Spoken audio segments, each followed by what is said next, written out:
Hello, everyone, and welcome to today's webinar, the revised Form 1095-C, the latest in ACA developments.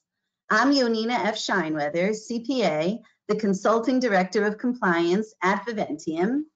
And today we're going to take a look at the changes that have been made to this year's ACA form. Now, 2020, our focus has really not been on ACA. We've all been busy with the COVID-19 developments in many ways, and for us in payroll, in the payroll world, it's meant all kinds of paid leave requirements, credits, new 941s. Twice we've had a new 941. And of course, for some employers, PPP loans, loan forgiveness processes, lots of guidance, questions and answers, then more questions about all of the PPP issues and COVID-19 issues in general.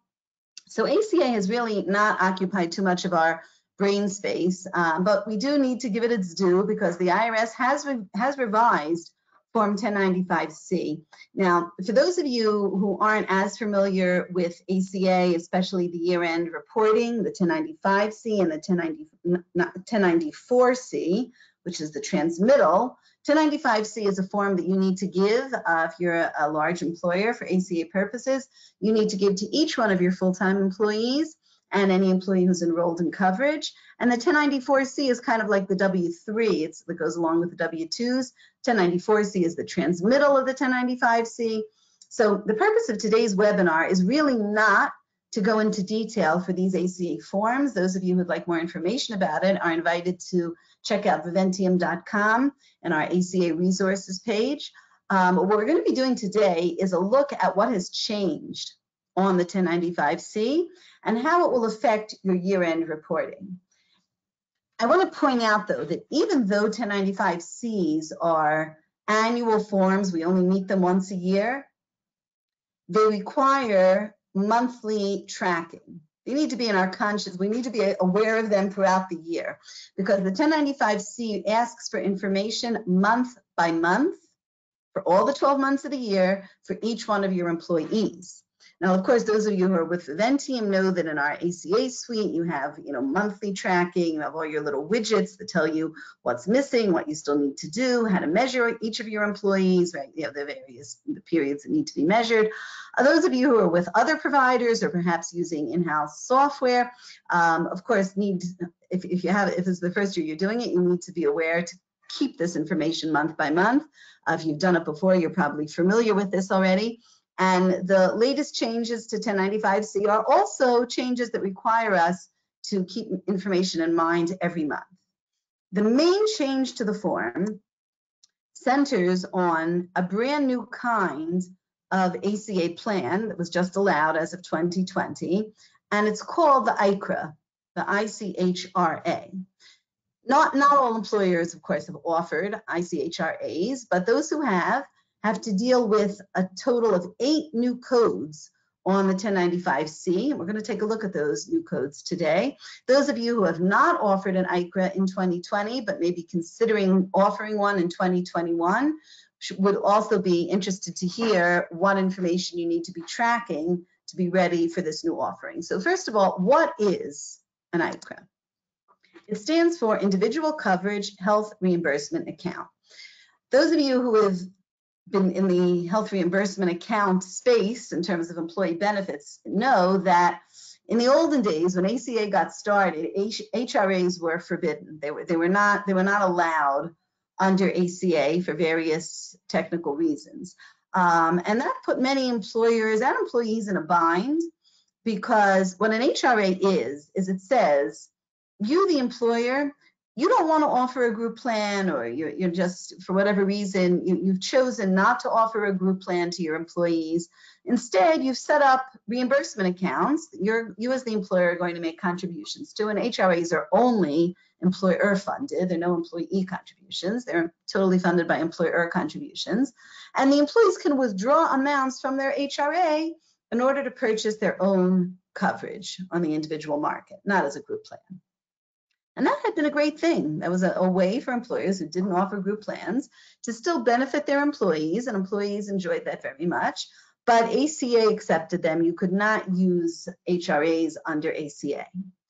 And recognizing the difficulty that this was causing to the employer, to the employee community, the IRS announced that as of this year, as of January 1, 2020, there are going to be two kinds of HRAs that are permissible under ACA. The first one we're not going to talk about because it doesn't impact the form, the 1095-C. It's called an accepted benefits HRA. The second one, which is of interest to us today, is called the ICHRA, the Individual Coverage Health Reimbursement Account. And it works like a regular HRA where the employer is making contributions into the employee's plan, and the employee is then withdrawing funds to buy insurance or for out-of-pocket health expenses that they may need to purchase.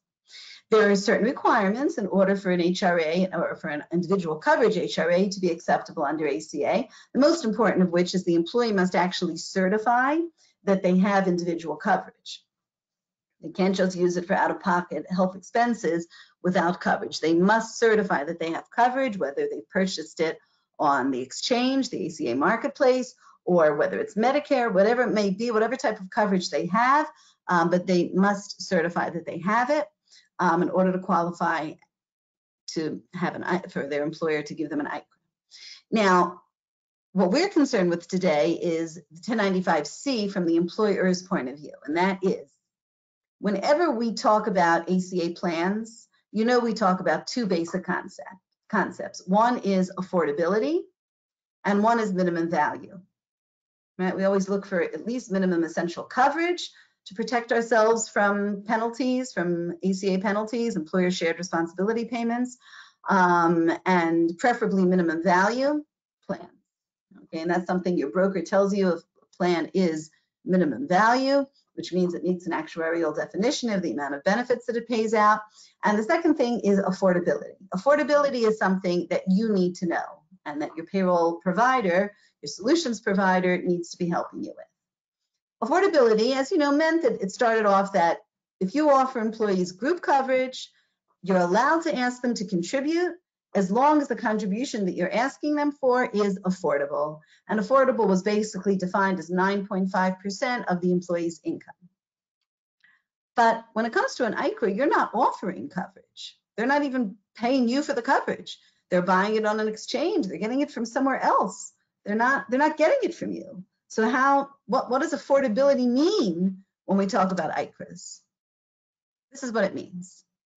It means that your contributions to the HRA are high enough so that your employee can buy the lowest cost silver plan in the employee's market at 9.5% of their income. Well, not exactly 9.5%, because that 9.5% gets adjusted every year, right? So in 2020, the 9.5 has become 9.78. It actually went down from 2019. It's going to go up again in 2021. But right now, the magic number is 9.78. That's the 9.5 of 2020.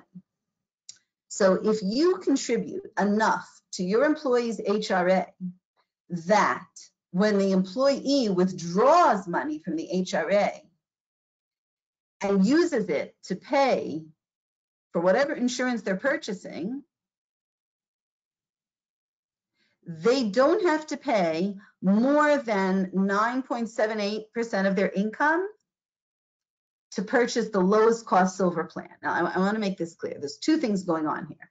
There's what your employee actually purchases, and then there's the lowest cost silver plan. Let's say the lowest cost silver plan in their area had a premium of, I'm going to make up a number, $500 a month, pulling a number out of a hat.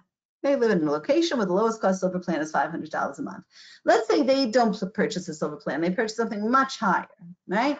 And they're purchasing not just self-coverage, they're purchasing for their entire family, including dependents and spouse. Let's say they're paying $1,000 a month. Okay. Which number do we use to test this 9.78? What they purchased or the lowest cost silver plan that in theory they could have purchased? We use B. We don't care what they're actually purchasing. They can purchase Rolls-Royce coverage as far as we're concerned. The test of affordability is that if they were to withdraw monies from their HRA, the amount that they would need to add on from their own pocket to purchase that lowest cost silver plan, what they pay from their own pocket would not exceed 9.78% of their income. If that is true, then your ICHRA is affordable. So when you're setting your HRA contribution amounts, this is what you want to be keeping in mind if you want your ICHRA to be affordable, and most employers do, in order to avoid ESRPs, employer shared responsibility payments. You want to be able, if you get one of those proposed penalties from the IRS, to say, well, 1 second here, I don't have to pay this because I can prove that I offered an affordable ICHRA to my employees, and here's my documentation. Now, some of you who are less familiar with ACA may be saying, well, that's well and good that you're telling me 9.78% of the employee's income. How am I supposed to know what the employee's income is? You know, I know what I pay them, but maybe there's other things that go into their income. So here, the same 3 safe harbors that have applied all along in ACA still apply. As long as their contribution is not more than 9.78% of their W-2 income, that's safe harbor number 1, or of their rate of pay, using the rate of pay safe harbor, or using the federal poverty level. And again, for further details about this, I want to refer you to viventium.com at our ACA page.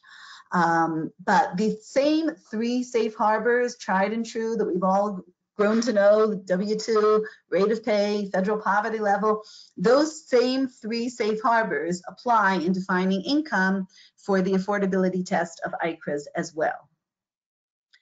Now, another thing you may be saying is, well, okay, fine. I know what 9.7% the income is, but lowest cost silver plan in their market. Well, which market? Do I look at where the employee's living, where they're working? What do I look at? So the IRS says you're supposed to look at where the employee lives. At least that's what they said originally. Go by the employee's primary residence. The only problem there is that employers didn't like that. And the IRS got comments to their proposal. And they said, what if employees move? What if they move and they don't update us? If they're going from a more expensive area to a less expensive area, you know, why do we have to be busy tracking where our employees live, month by month, no less? So in the final version, the IRS has given us what's called the location safe harbor. And that says, you, the employer's contributions affordability, your contributions affordability will be determined using the lowest cost silver plan for your employee based on their primary site of employment. Oh, well, that's a different story. That's something that we know. We know where our employees work. You can use primary residence if you want, but they are also allowing you to use the primary site of employment. And on the 1095-C, you just have to indicate which one you're doing. Now we're talking. We see, where does the employee work? Fine. That's the primary site of employment. I will look at the lowest cost silver plan, and CMS publishes statistics of lowest cost silver plans, the cost of all silver plans for every area. So you can find that on the cms.gov. And then I will know how much is called affordable and how to set my HRA contributions for the coming year. There's still a problem though, and that is that costs of silver plan timing, in other words, the announcement of those costs, are not always timed with your benefit plan year. And sometimes that information is not available in time for you to set your contributions. And therefore, the IRS has given us a second method called the look back month safe harbor. And what that says is that the contributions affordability will be determined by the lowest cost silver plan for the employee's primary site of employment or primary residence based on the cost in January. Whatever the cost for that area was in January, that's what you can use as the monthly cost for affordability testing. Now, if you're a calendar year ICHRA, you would use January of the prior year. So if you're sending your contributions for 2021, you would use the January cost of a silver plan in 2020, January of 2020.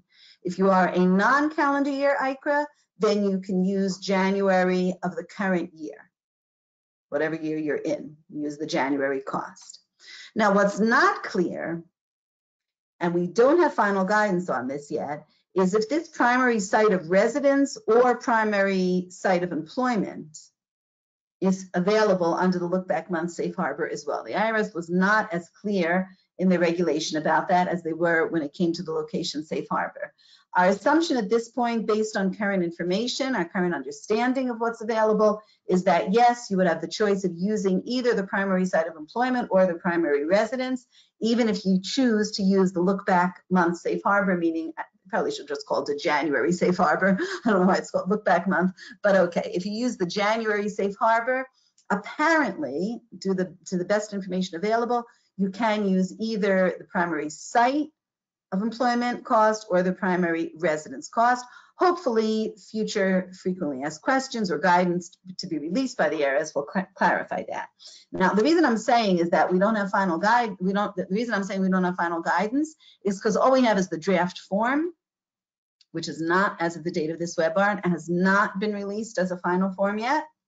And we don't even have a draft instruction. All they did was release the draft 1095C. They did not release draft instructions, and they did not release a final form yet. So this is what is available right now, and it seems that you will be able to use either the employment site zip code or the primary residence zip code, regardless of which of the two safe harbors you choose.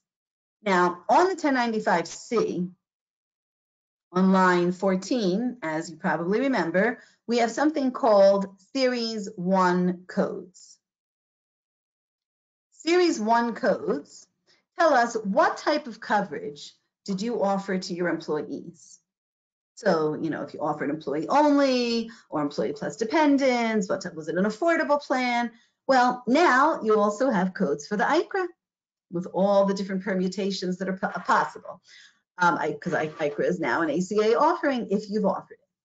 So the 1095C has been modified in this draft to support all these new codes, and we're going to take a look at them in a minute. There's one change on the form, though, that's not related to the ICHRA, and that's right up here in purple at the top. Employees' age on January 1. That didn't exist before. IRS is now asking that for all employees, whether or not you offer them ICHRAs or not. We don't care what you've offered them. Every employee who gets a 1095C has to have their age reported. Of course, those of you who are using Ventum, you know that's something we're tracking, date of birth. But as a best practice, you want to make sure that your payroll partner or your software does not allow you to hire a new employee without entering a date of birth. It should stop you right then and there because you need it for many reasons, but now you're going to need it for ACA reporting as well. The second change to the form is here, line 14. And there are 8 new codes that if you offer an ICHRA, you have to select the code that applies to you. And if you use one of those 8 new codes, you also need to be filling in data down here on line 17.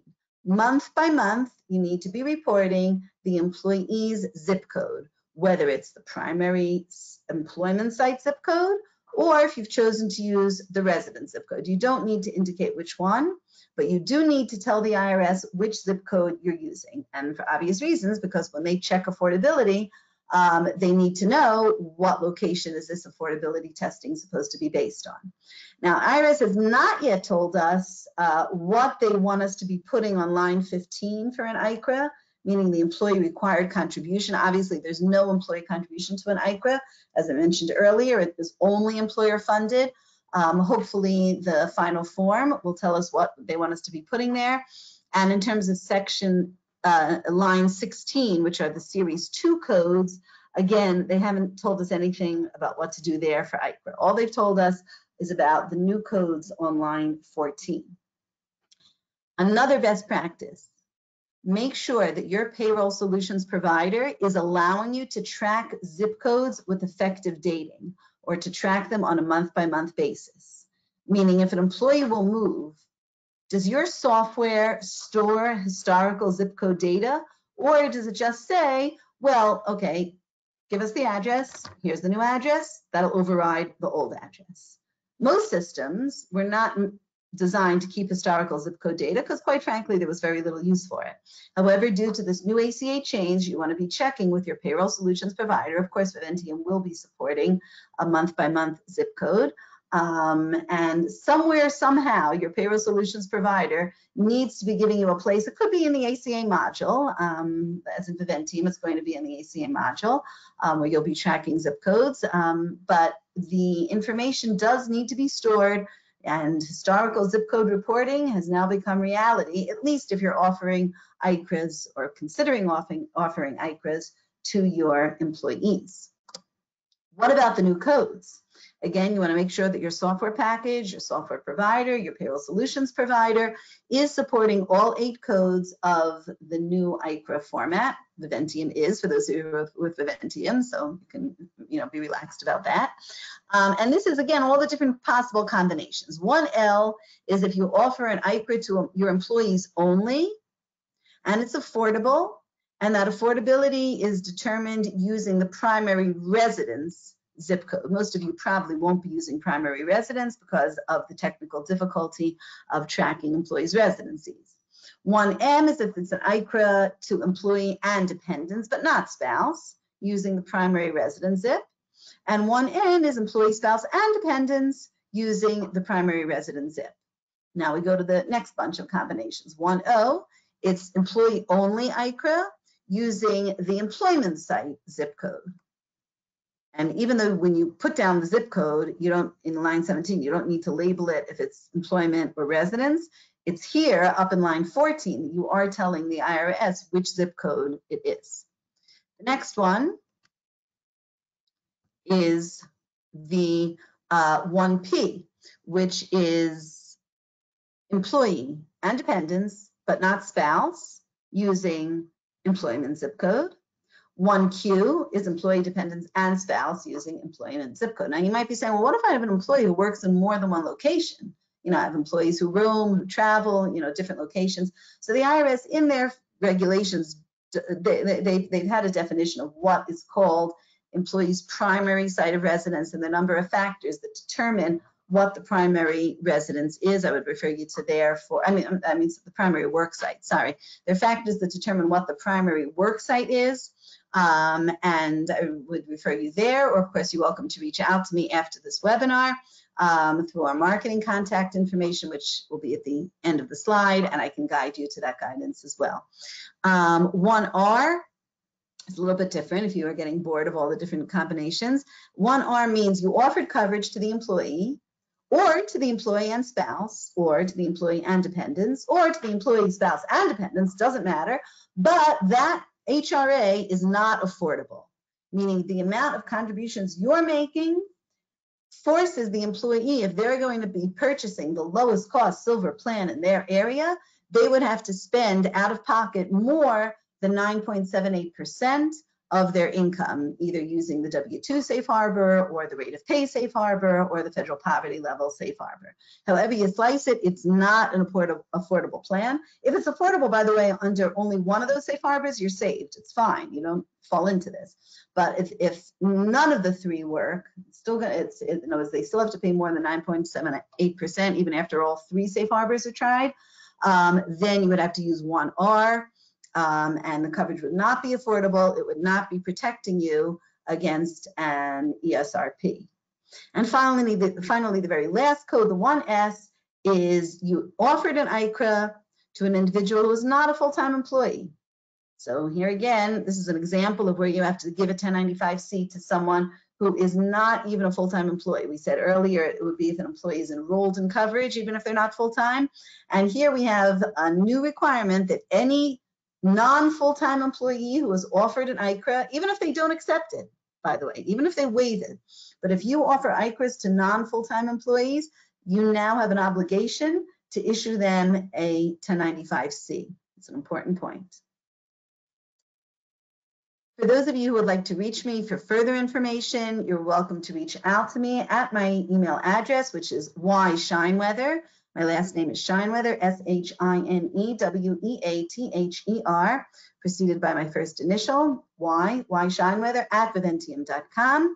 And for those who want more information, whether about COVID or about ACA, you're welcome to visit us at viventium.com, our COVID solutions page, our ACA page. I want to thank you all very much for your participation in this webinar today and wish you much success and stay safe, everyone. Bye-bye.